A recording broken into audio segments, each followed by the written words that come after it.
Good morning. Welcome to the Unitarian Universalist Congregation of Phoenix. I'm Benji Messer, music director. Today our band includes Elena Perez, Rose Pasco, Karen Quinn, Bob Davis, and Igor Glenn. Please rise in body or spirit for our October opening hymn, the African American spiritual, There Is More Love Somewhere.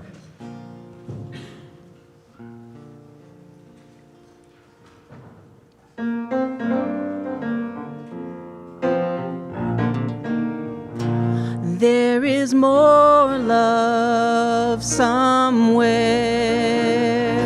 There is more love somewhere. I'm gonna keep on till I find it.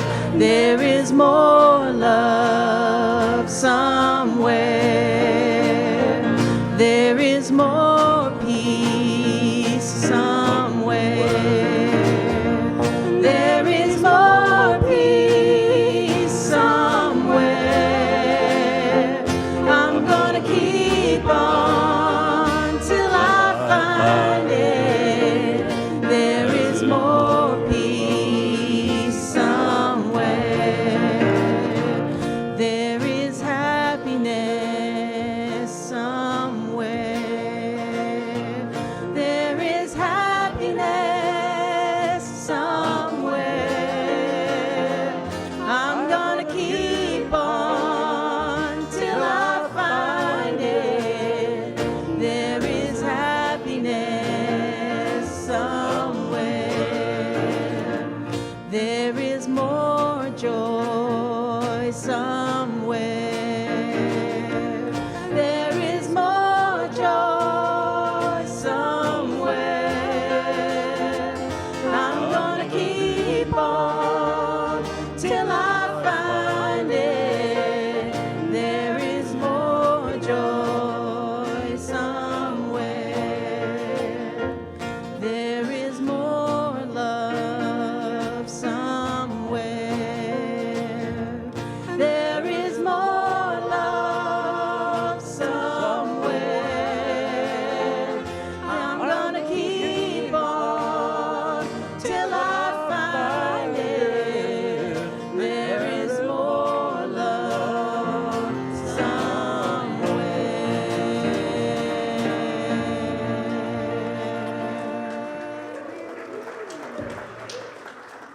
Please be seated. Please remain standing for our chalice Or do what he lighting. says. Trying that out. Yeah. In body and spirit. Good morning. I'm John LaBarbera. My pronouns are he, they. Check out my new pin. And I am your worship associate today. Join me as we recite our covenant and Keturah and Eden, light our chalice. If you're watching remotely and you have a chalice with you, please light it with us.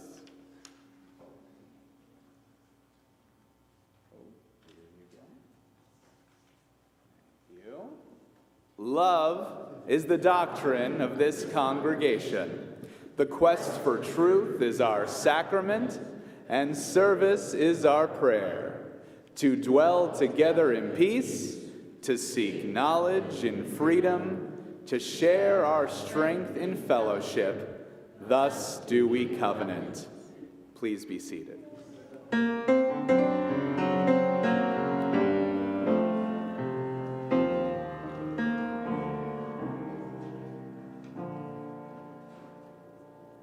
Welcome, welcome to your joy, your hope, your grief, your worry.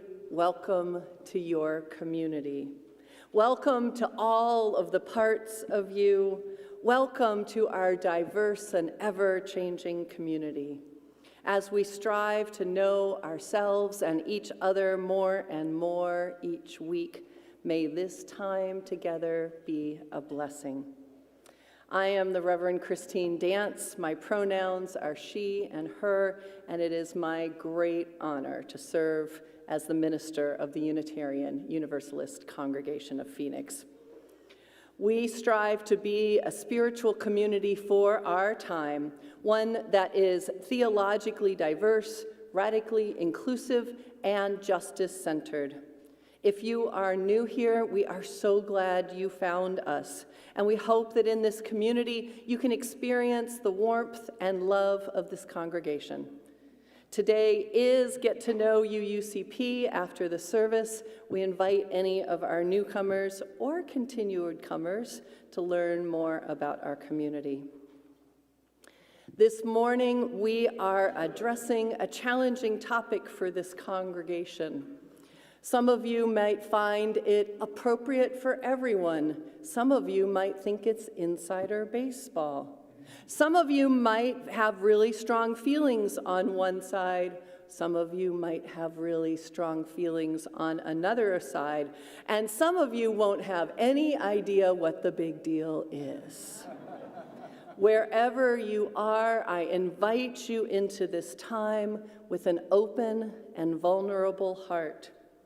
I want to name that this is my first real conflict with you all, and I hope for open and graceful conversations between us two.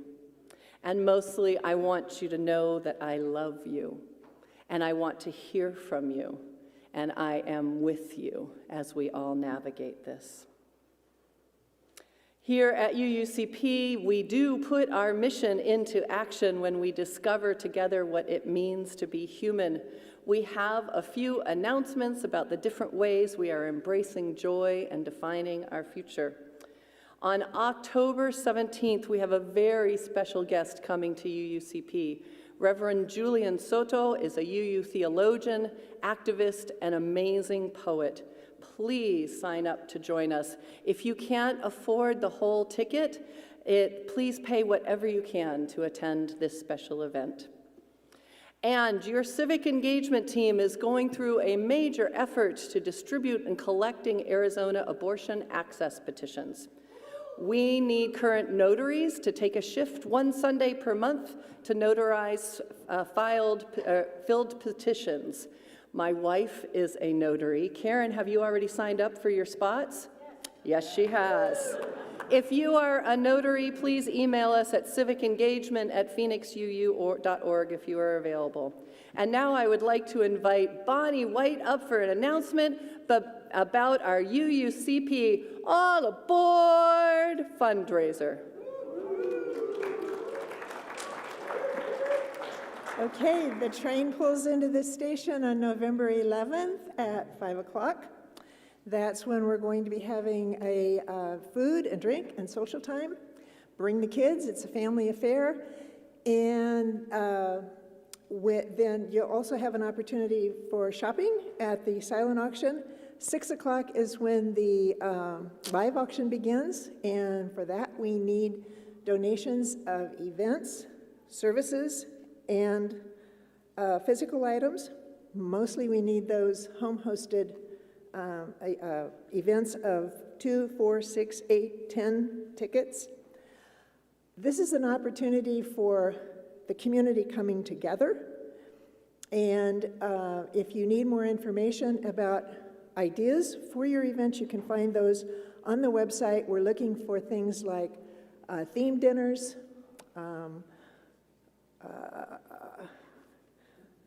parties. There's a whole list, and then you can sign up also for your donation at the UUCP website. You can find the link in the compass or on the webpage, and we look forward to seeing you there. I can't wait to enjoy this event, and it's an important way for people who are new to the community to have an opportunity to get to know people at a much deeper level. So sign up. Yay.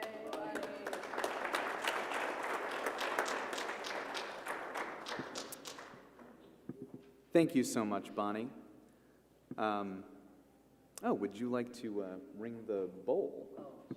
Yes. Go ahead and do the opening words. Oh, that's a great idea. We'll do it in tandem. Wonderful. Our opening words to soak us in this sacred time are from the late Reverend Dr. Orlandra R. Bruniola. Here, find a house of welcoming. Here, find vision and hope. Here, be received as you truly are, unique and beautiful. Your journey acknowledged, your love honored. Let us rejoice together.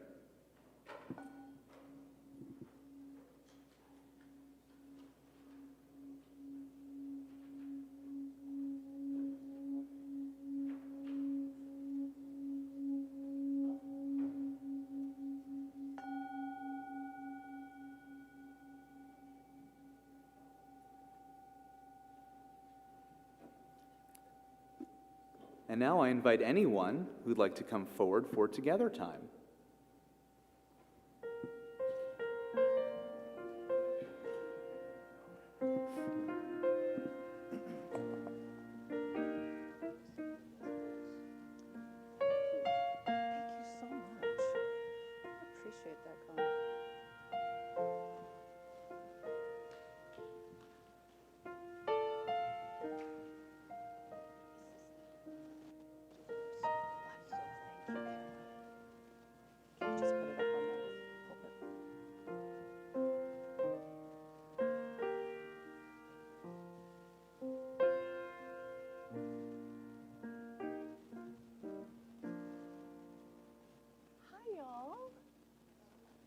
How are you? Can everyone hear me? Yeah? Not yet? Oh, there you can hear me. I'm just going to sit over here and do this. I can still talk while, y'all okay if I sit here and crochet while you do this? Look what I'm making. It is green. It's for somebody whose favorite colors are green and yellow. I tried to make it green and yellow. Does anyone know what this is? What this is called? Yeah. It's called a blanket. You're right. What's the way that I'm making a blanket? Does anyone know that? Yeah. Crochet. That's very good. A lot of people call it knitting, and I don't know how to knit. I know how to crochet. So I crochet a lot when I'm watching TV, when I'm at meetings. Do you know why I do that? Does anyone? Yeah, why do I do that?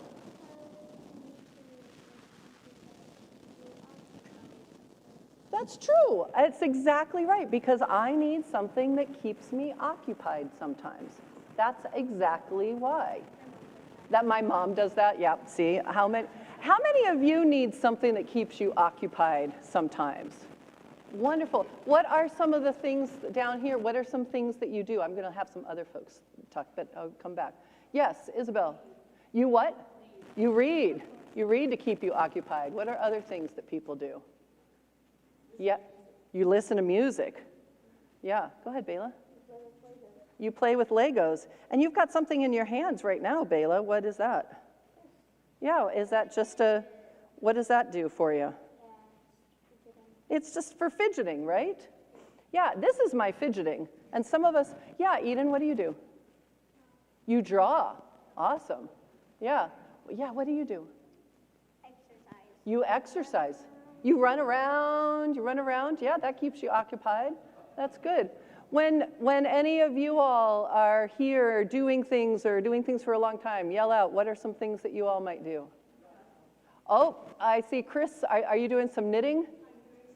Yeah, you're fancier than me. I like making rectangles. You make, like, things. You do puzzles.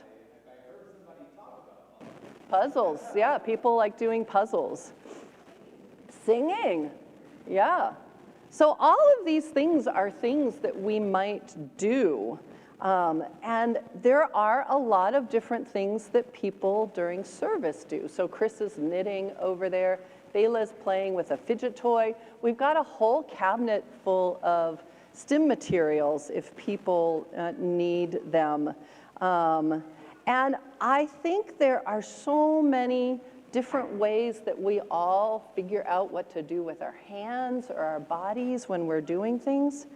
And sometimes I think that people think that kids do different things than adults do. But I think we're all kind of the same in needing to do some of those things, don't you? So I'm going to talk about some different things that people do, and I want you to kind of go into yourself, just kind of in your imagination. You can close your eyes if you want to. You can keep them open if you want to. And I'm going to name some things, and I want you to think about, when I name them, are these things that kids do or middle-aged people? I don't know if I'm middle-aged or old, or I don't know whether that, I'm old? I'm old. Oh, you said I look young? Thank you. Or, in your opinion? Everyone looks young, in everyone's opinion. And in some people's opinion, I'm old. Definitely to my kids, they say I'm old. Or if you are older, but you feel like you're younger, like, does it really matter, right? But I want you to think about these things when I talk about this, and see who we think it applies to. So think about needing to stand up during service. Who might need to stand up during service, and why? And think of all of this, kind of imagine it in your head. Who needs to sometimes talk during service? I know that I'm often talking to my worship associate during service. Who might need to use sensory tools like fidget tools or headphones? Yeah. Who might need help hearing and might need to either sit in a certain place or use a hearing assist device that we've got here? Who might like to dance during service? Yeah. I have seen everyone from a 2-year-old to a, I'm not going to reveal his age, year old, dance during service. Who might like to sing during service? Yeah, a lot of us. Who might get antsy for sitting longer than an hour during service? Like, all of those things are things that all of us do, and all of us might need to do to take care of our bodies and our minds and to feel most comfortable at this. And I want to tell you that I love you all for how you come into this space. All of you, every single one of you. Even Johnny. Especially Johnny. I love the wisdom of the folks who are older, who also love to dance. I love the energy of those of you who are younger, and I love watching you meditate. I heard about you all meditating last week and how amazing that was, seeing everyone do that together.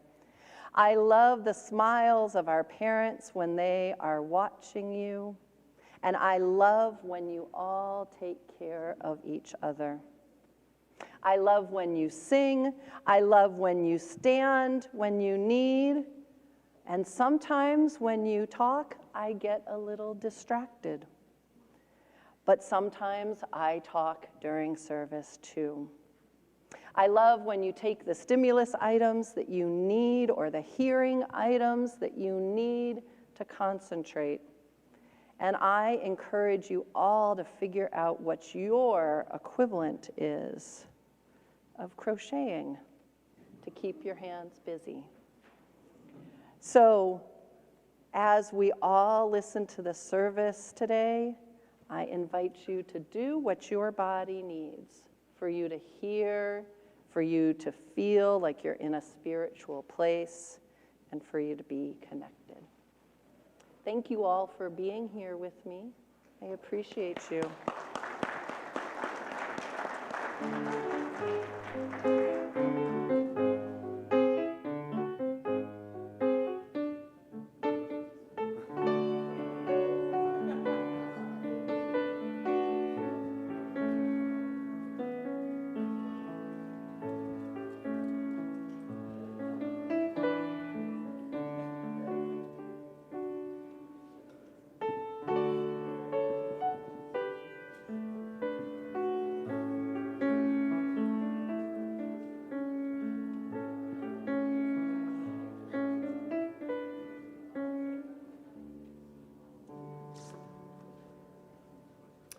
Each week, we practice generosity as a source of joyful living by splitting our offering plate with UUCP and a local organization that shares our values.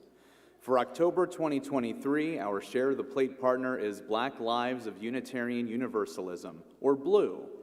BLUE is committed to expanding the power and capacity of Black UUs within Unitarian Universalism, providing support, information, and resources for Black Unitarian Universalists, and justice-making and liberation for Black people through our faith.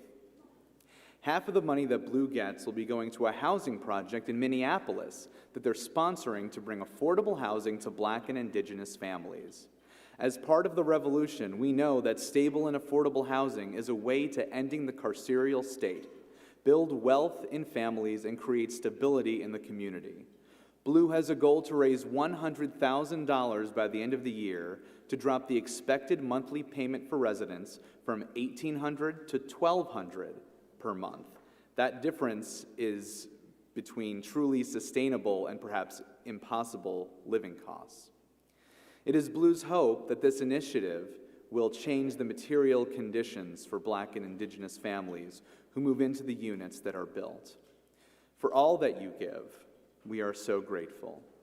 Ushers, thank you for your willing hands in helping us pass the plate.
Who else was singing that in their head?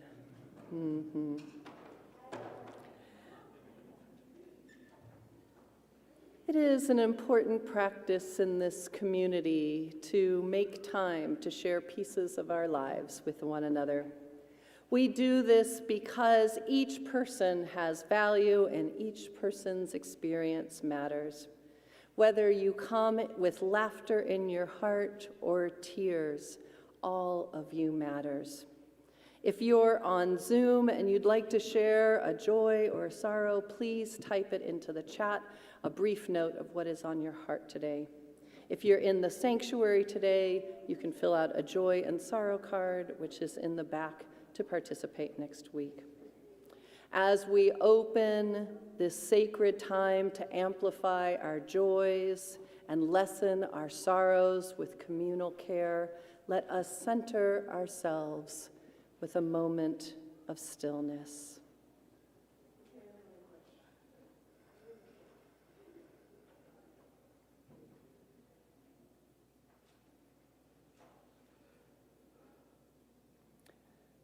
Before we read the joys and sorrows of our community, I want to acknowledge a few important days in our calendar. Last week, our Jewish neighbors celebrated Sukkot. It's the fall harvest. Tomorrow is Indigenous Peoples Day. And thank you, Sylvia, for making sure that we remembered that. And Wednesday is National Coming Out Day. May all of our people of all identities feel seen, heard, appreciated, and known.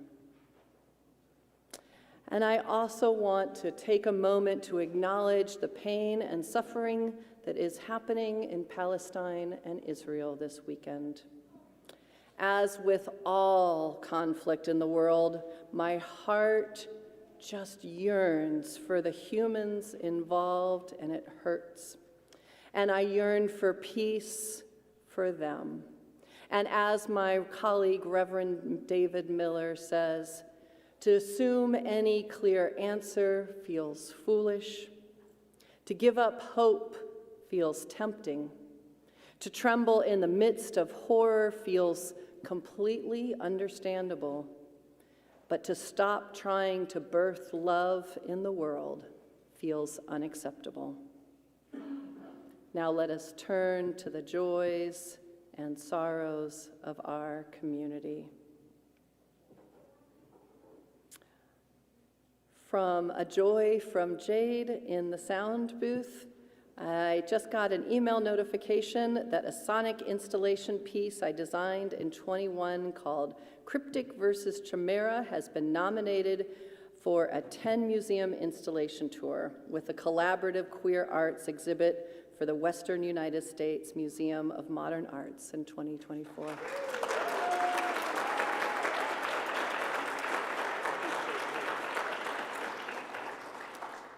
From Ann Lackey, medical results this week yielded good results, mostly healthy. That is excellent news, Ann. And we have several thoughts and prayers for folks, for those, their friends and folks who are caught in the conflict in Israel and Palestine. From Lydia Yannick, said a joy reign in Payson this morning. And from Bill Snowden, joy to be recovering at home with Joan's care on my 74th birthday. So a very happy birthday to you, Bill, and a fast and gentle recovery to you. For all of these connections and community, we send our love. Let us share our connection with each other and those online, knowing that we are all together in our shared community.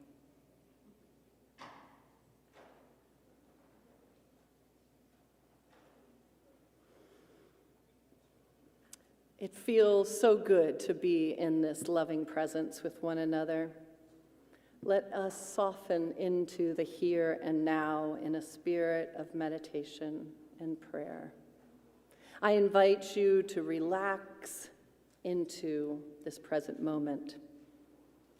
We're going to do a meditation that focuses on the different parts of our body, and I'm going to use my favorite tool, my singing bowl, to help us center on each part as we become aware of our bodies, the way that they connect us to this space and to each other.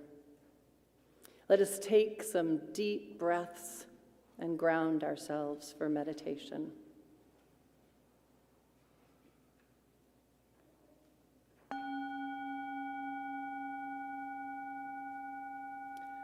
Let us first focus in our head, where our brains are, our thoughts, our ideas, our imagination.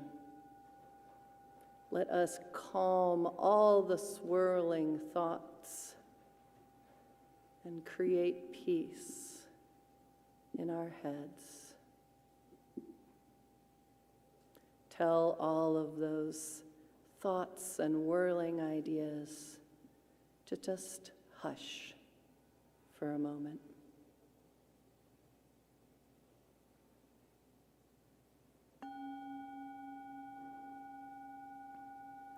We travel down to our mouth and our ears, the noise we make and the noise we hear, the tools for communication for many, not all.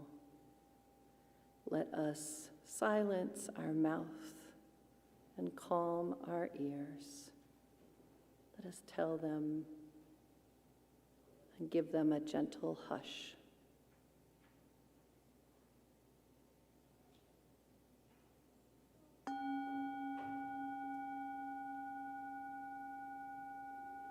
We travel down to our arms and our hands, those areas that are fidgety, that others use to communicate, what we use to hug, to hold, to give comfort. Let us just calm them now. Tell them to hush.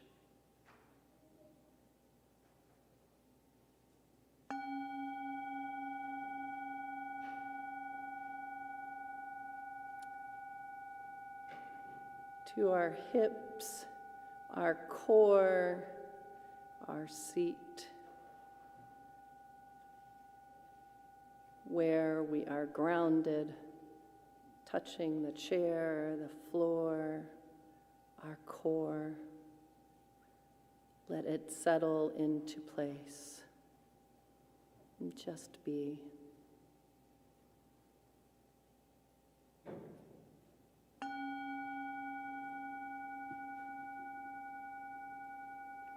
Our legs, our feet, where we dance, how we walk, how we crawl, how we scooch, all the ways that we move. May we just give them a rest and feel them at peace for a moment.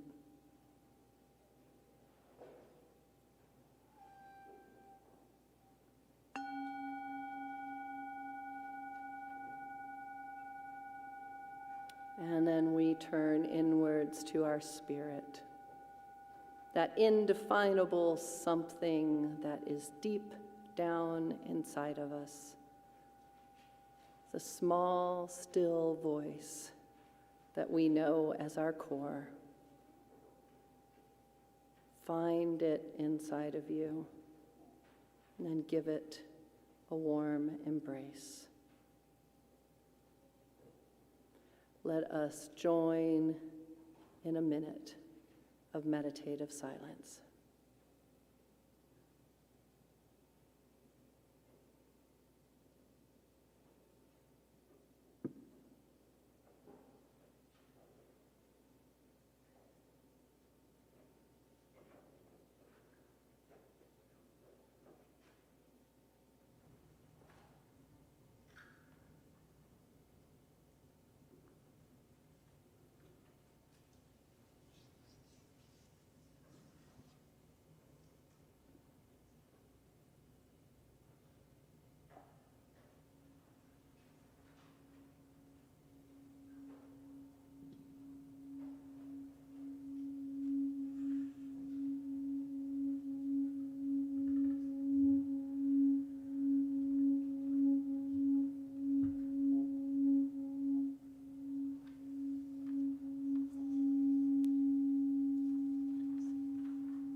and so become yourself, because the past is just a goodbye.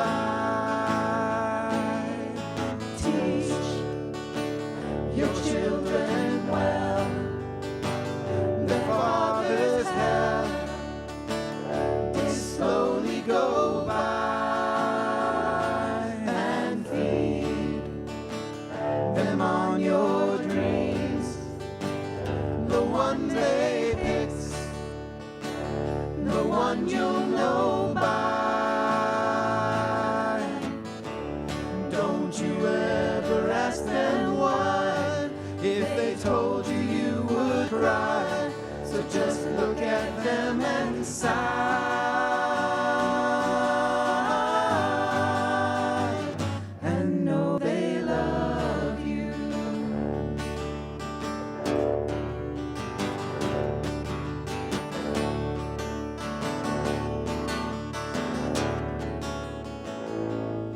And you of tender years can know the fears elders grew by, and help them with your youth.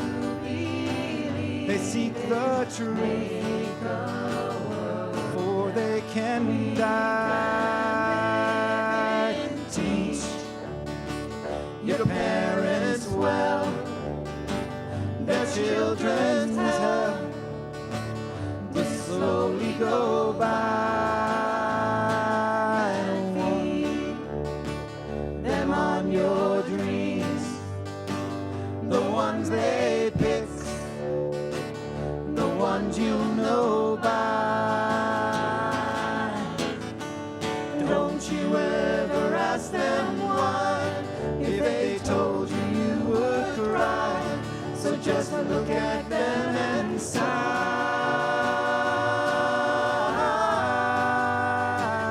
and know they love you, and know they love you, and know they love you.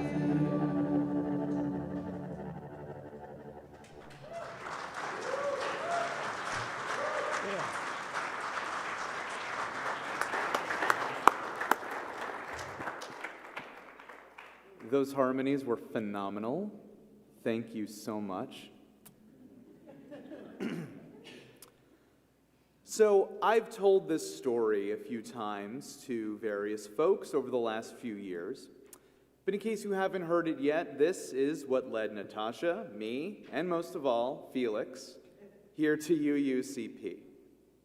It was the dawning of spring 2019. Our baby would be born in August. We wanted to find a spiritual center for our young family. We were both lapsed Catholics and most definitely did not want to go back to the regressive, scandalous, and unaccepting church of our youth. We did our research and wrote a list of about a dozen places of worship to try out. UUCP just happened to be the first on the list. We attended our first Sunday. We sang a Hebrew song I remember singing in high school chorus. We did the circle game. It made me cry. It still does. In the middle of service, I turned to Natasha and said, "We don't have to keep looking. We found it." Leading up to his birth, I eventually attended solo to give Natasha more time to rest. And the last service I attended before his birth just happened to be Reverend Christine's first. After a few months of newborn madness, we decided it was finally time to come back. Then COVID hit. We sporadically attended services online here and there, but were greatly excited when in-person services began again, and doubly so when we got to come back into the sanctuary in March 2022. By this point, Felix was 2.5. a baby born into this world on the precipice of a global pandemic, condemned to his home at just 7 months old. He, like so many other COVID babies, didn't get early social integration. He didn't get the joy of mommy and me groups or story time at the library or the good fortune to attend services here as early as possible like we originally intended in order to get him comfortable with the surroundings. Instead, we have the kid you all know. Some love, and some shake their finger in my face because he made a noise, and some visibly scowl when he gets in their line of sight. Even today, when we are lucky to have more and more children and our families joining our congregation, and especially days like today when Felix is not even here, I am often approached at the end of services with ideas about what we can do about the kids. These challenges have caused Natasha and I a lot of stress from the congregation that I was promised was radically inclusive. As a new mom, she already wondered if she was doing things right. Then we'd hear these things about how our son is a nuisance, and she would feel like she was a bad mom or that there was something wrong with us. She was always on edge and hyper-vigilant about Felix, and frankly, made her not want to come to service. Now, these were words directly from her when I was writing this, and I asked her, how does all of this make you feel? And it was pretty much verbatim, well, just like that. But you know what? I haven't heard much from the Felix detractors about how much his behavior has improved over the last year, much less how they've engaged with him, or asked him a question, or gotten to know our family more. I only hear about the distraction that my child poses, and how something should be done about him and others like him. Children need to feel welcomed in this space. Up to a certain age, they literally do not know any better. And there are plenty of neurodiverse children and people of all ages who need to move around and may make an errant noise or two. This is what radical inclusivity means to me. Worship is for all of us. And if we want this congregation to keep growing into the future, all of us need to be accepted. But you know what? I'm committed to this place. This is my home. This is our home. The whole LaBarbera clan is getting more and more involved the best we can here at UUCP.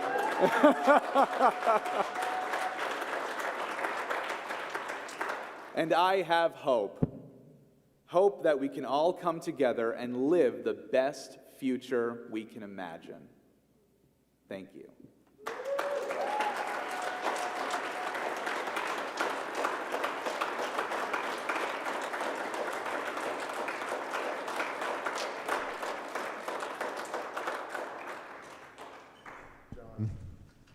I told you before the service, but it's so good to have you and Natasha and Felix here at UUCP with us.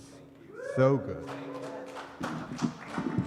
So here's a lullaby by the Unitarian Universalist minister and songwriter Fred Small. We've sung it here before as a congregation, so we'll put the lyrics up in case you want to sing along on the chorus.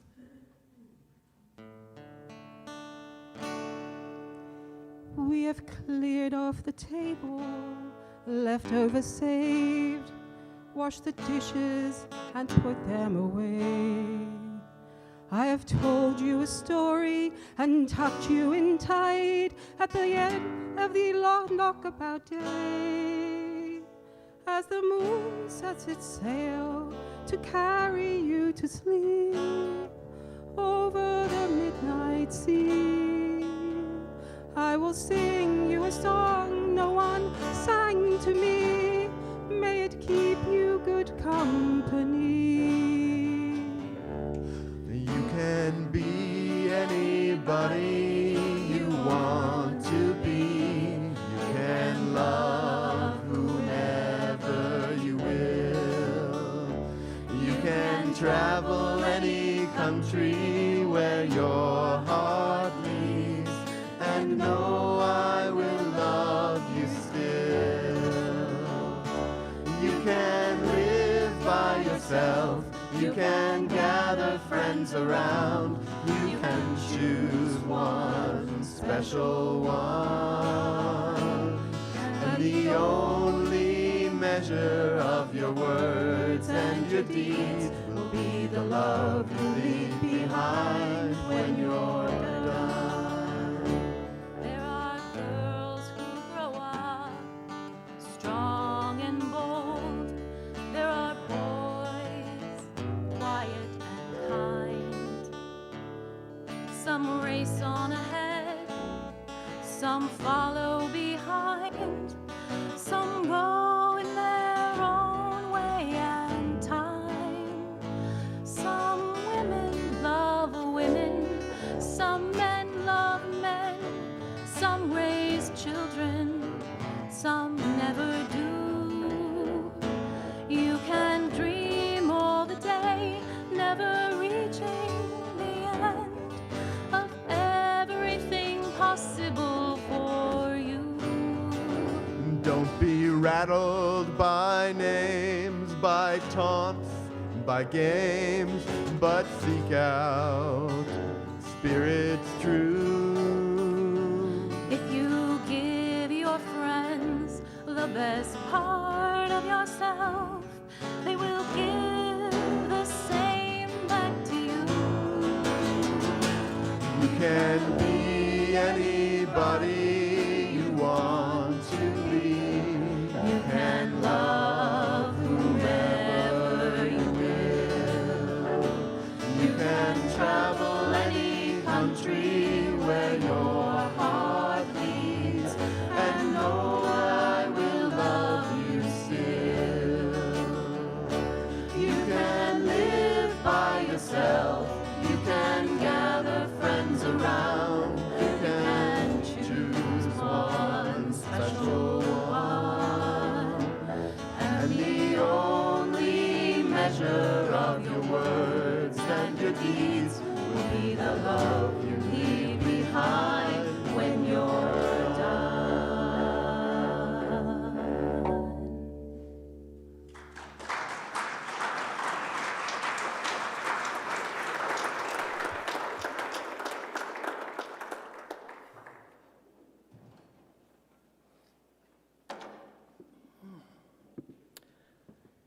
That was my idea to put that there. And I just wasn't expecting how that would hit me. And how different my life would have been if I'd heard that as a child. So just give me a second. I know you do. Turns out I cry now. So, let me tell you a little bit about my childhood, not that part. Because I remember being in the church of my childhood like it was yesterday. I came in with my parents, who were very involved in the Episcopal Church in Toledo, Ohio. A grand cathedral, I thought. On Sunday, they were usually ushering or handing things out, or I don't know what it is that they actually did. They were busy. We came in through the sanctuary and got to see the board where the list of the hymns were. The numbers changed every week, and I always wondered who got to change the numbers. It looked like a really fun job. My sister and I were taken down to the basement where the Sunday school was. The rooms didn't have any windows, but they had lots of kid-sized tables and chairs. I remember one of my Sunday school teachers, she had a big beehive hairdo that was the hallmark of the early 70s. We would do different activities. Many of them had to do with drawing or cutting out things. But honestly, I don't remember a single spiritual moment I had in that space. But Christmas. Oh, Christmas. Everyone got to worship in the sanctuary on that day. I remember the priest processing down the aisle with the cross, and we had to bow when the cross passed by. I didn't know why we did it, but I did the bowiest bow that ever had bowed when that cross came by because it felt important. And there were all of these different places that people were that stood up in the front. The priest sometimes stood up in front of the big table. I now know that's an altar.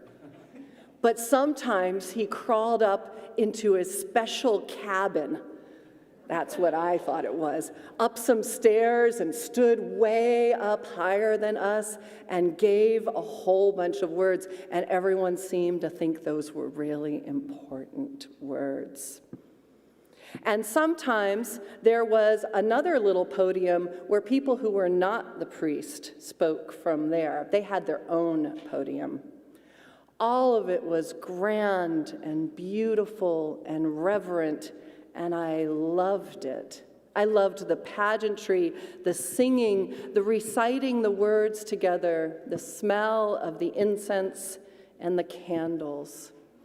It was amazing, and nothing like my Sunday school class. When we moved to a different state, we went to a United Methodist church. It was a different religion, but my experience was pretty similar. I still was down a hall, not in the basement, but in separate rooms, except on Easter. They did a sunrise service outside, and they let me play guitar for it. It was like camp on steroids, and I got to be a part of it. Again, I loved it. And it was nothing like my Sunday school. Fast forward to my adulthood, I wanted to take my kids to church, but I realized I really didn't know much about church. I felt like I was learning it all for the first time. I have learned a lot since then, but none of it was thanks to my upbringing, except for those major holidays that gave me a taste of the sacred and the communal rite of worship. Now, I still consider myself a lucky one. I didn't have some of the experiences that many of you have told me about. Nobody told me I was a sinner, although my grandparents' church did tell me that I wouldn't be saved if I didn't accept Jesus Christ as my Savior, but I didn't know what saved or a Savior was, so that was just weird. But I didn't have religion used as a weapon against me, as so many of you did as children. As far as I can remember, I didn't have any kind of hate for my fellow human instilled in me as many of you did. And all of this leads me to one of my favorite Maya Angelou quotes, which is, "When you know better, you do better." And I wanted better for my kids when they were growing up, and I want better for our youth now. We know that all of us are born spiritual beings. Ask a 3-year-old. They go right from asking why cheese is yellow to asking why God let someone die. In fact, we often have our most profound spiritual discussions when we are children. We are learning to make sense of our world and our place in it, and spiritual communities are critical parts of that. At the beginning of last year, our first full year after the pandemic, we started having our children and youth be in the sanctuary for all of our service and putting children's ministries along with adult activities after the service.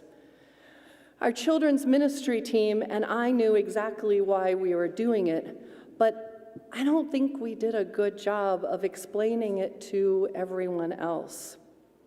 I'm really sorry about that. I know it's late, but I want to explain it now. Some of it, honestly, was practical. We only had one service. We'd always had 2.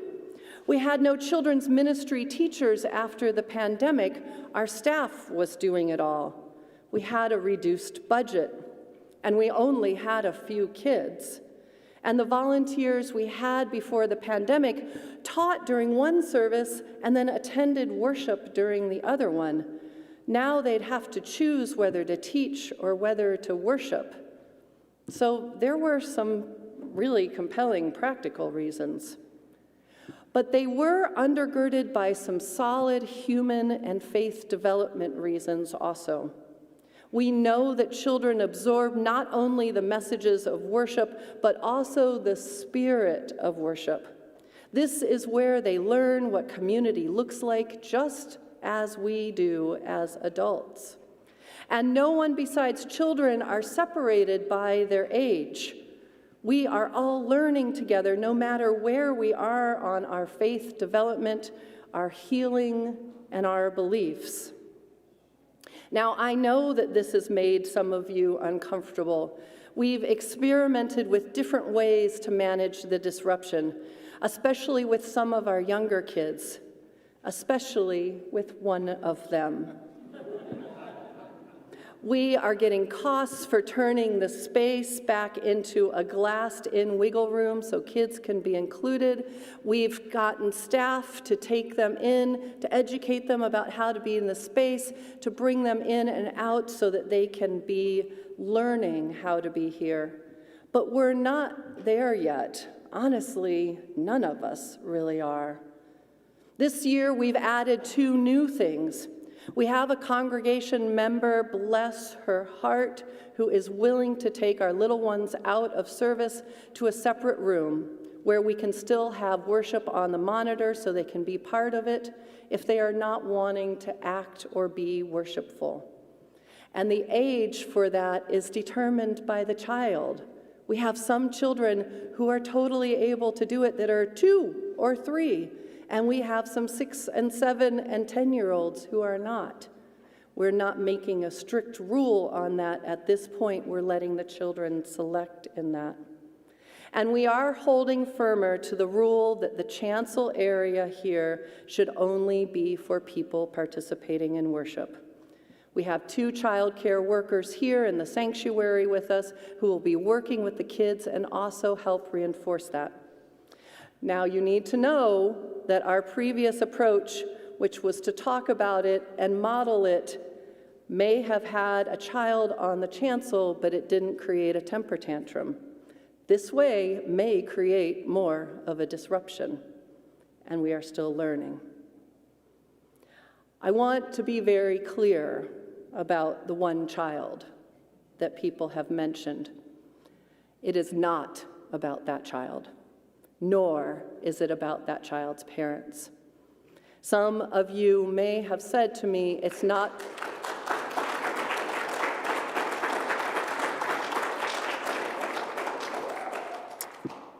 Some of you have said, it's not all children, it's just one. To that I will say, there will always be that one.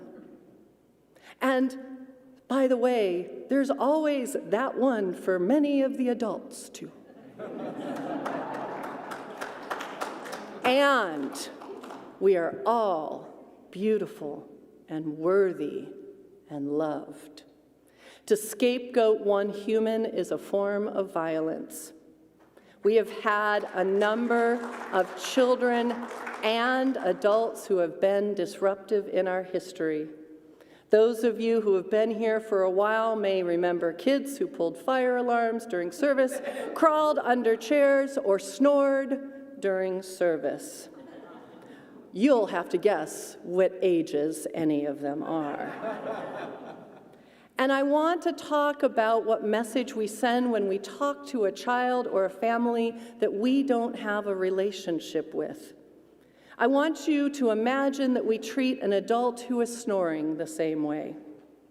Imagine if a stranger were to come up to that person and tell them how they were to behave. Or worse, someone comes up to their partner to complain about their behavior.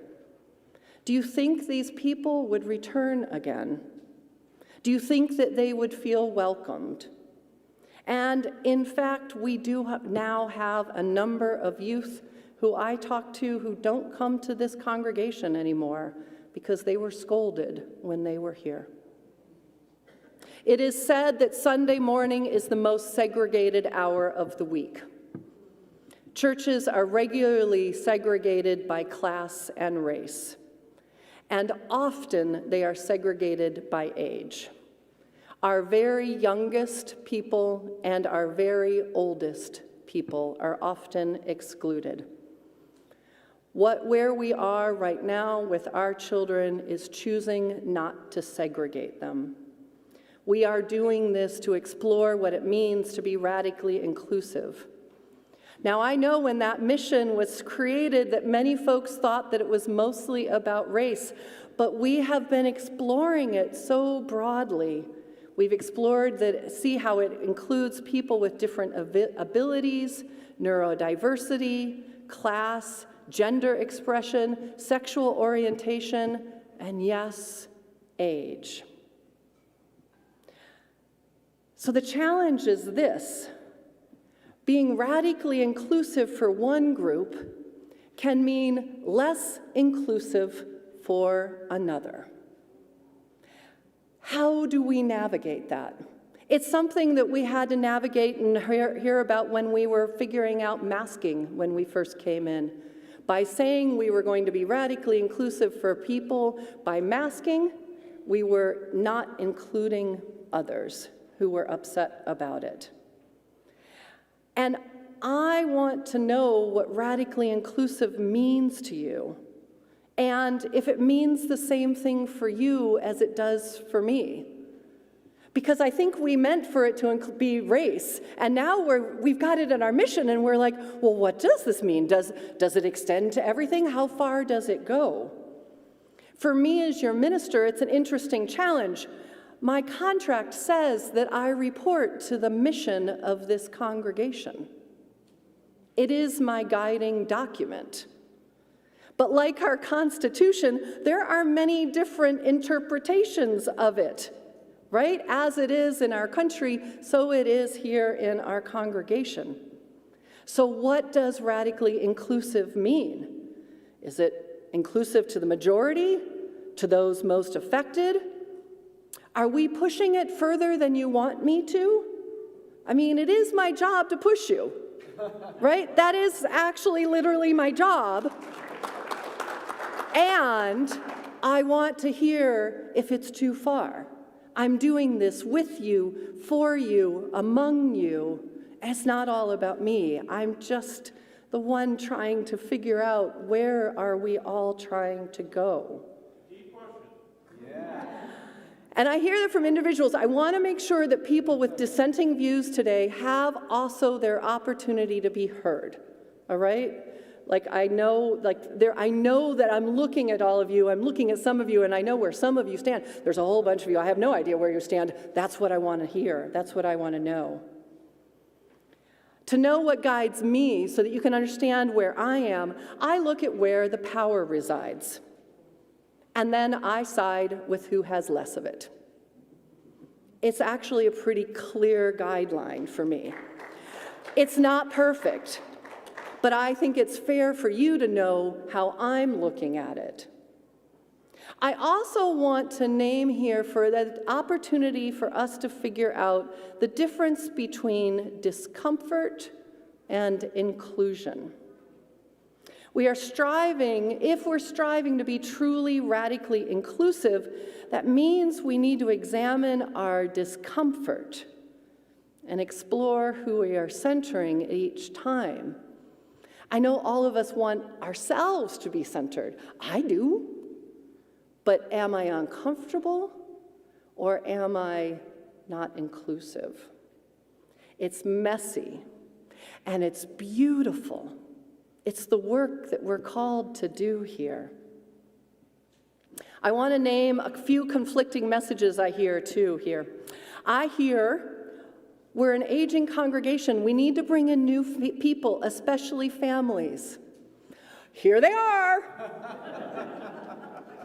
Our children's ministry numbers have grown at a rate about 2 to 3 times the rate of growth of the adults in the congregation.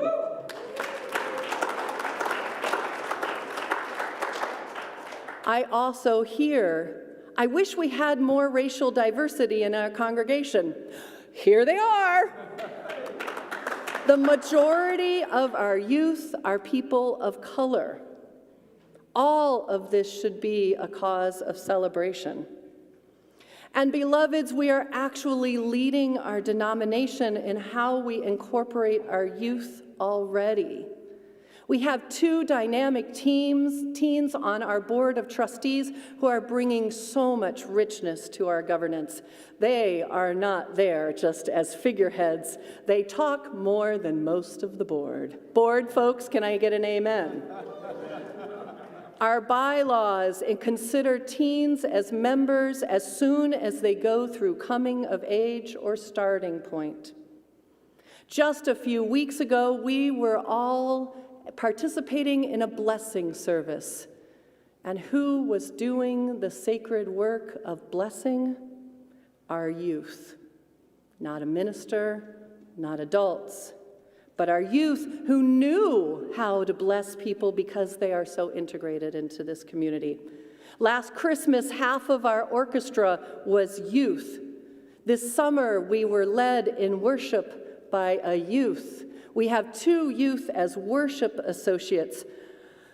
I don't know about you, but how different would my life have been if I were told that I was worthy of giving blessings, serving on boards, and leading worship as a young person. Now, I still think we have work to do on our inclusion. It is a bold and difficult charge to have on our mission. When I saw this mission statement before I came, I was like, this is a congregation where I want to do the work. But it is bold. How can we be more radically inclusive to our seniors? Some who opt not to join us in person because they don't feel physically safe. We are not inclusive at all to those who have disabilities. I hope that we can have an accessible ramp into the front of our building during my ministry with you. We still have a lot of work to do with racial inclusion and reducing micro and macro aggressions. And I think we still have some learning to do around class inclusion, where our conversations don't center the exotic vacations we've traveled to lately. To be clear, I truly, really want to hear where you are. This is not a set destination, but rather a journey that we are on together. I am here to help us navigate this path, but if I'm not leading you where you want to go, I need you to tell me.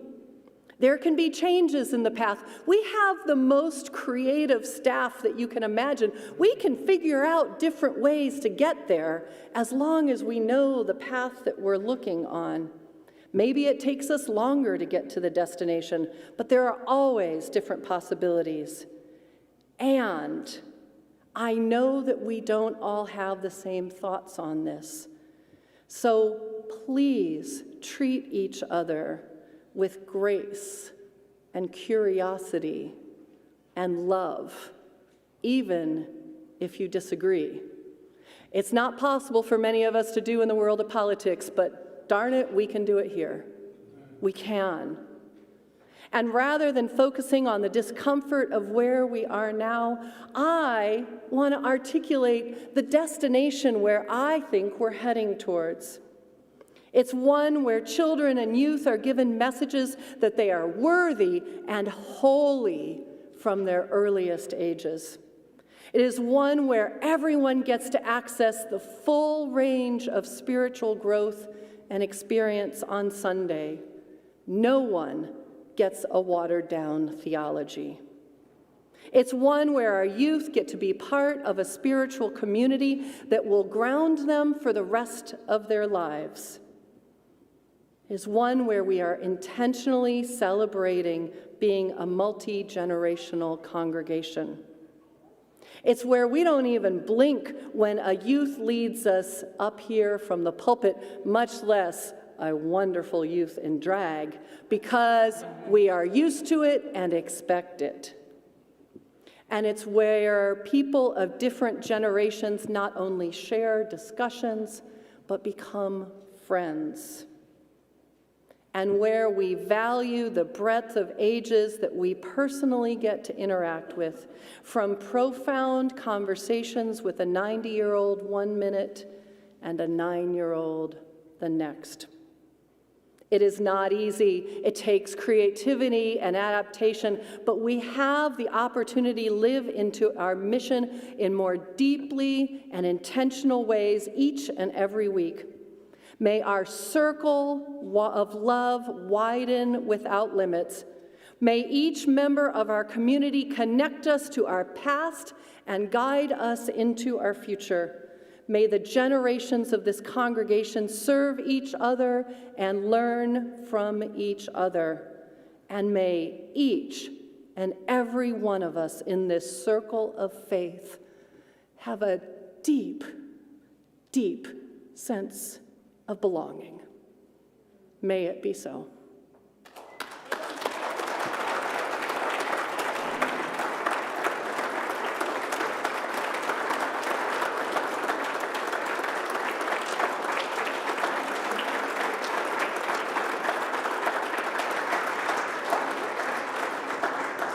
Amen, Rev Christine.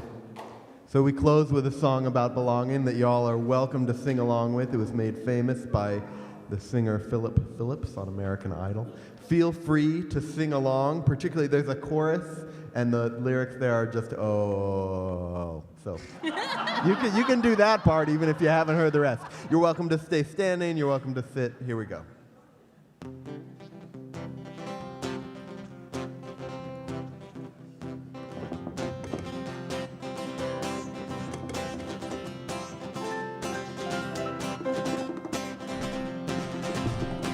Hold on to me as we go, as we roll down this unfamiliar road, and all this wave is stringing us along. Just know you're not alone. I'm gonna make this place your home. Sit down, It'll all be clear. don't pay No mind to the demons, they fill you with fear. the trouble, it might drag you down.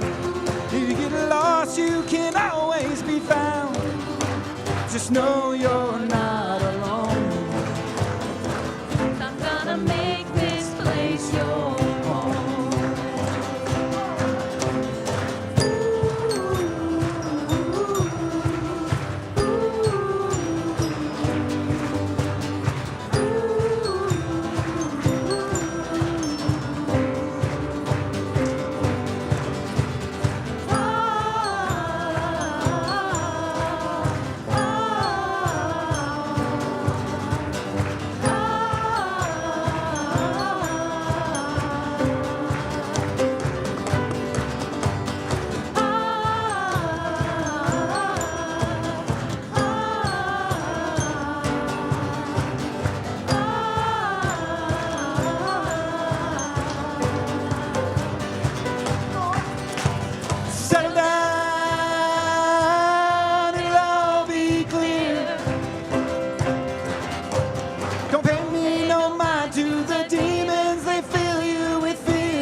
Okay. Thank you all. What energy. Come continue to be human with us with some coffee. Adults and children's activities begin at noon. Get to know UUCP begins at noon. And there are sheets on your seats. Please tell me what you think. Hand them to our ushers. Leave them on your seats. I want to know where you are. And immediately following this, I'm going out to the patio where our children normally circle up. Come out and tell me what you think. The closing words today are yours to tell us how you are feeling. Go in peace, go in love, go in inclusion, and go in belonging. So might it be.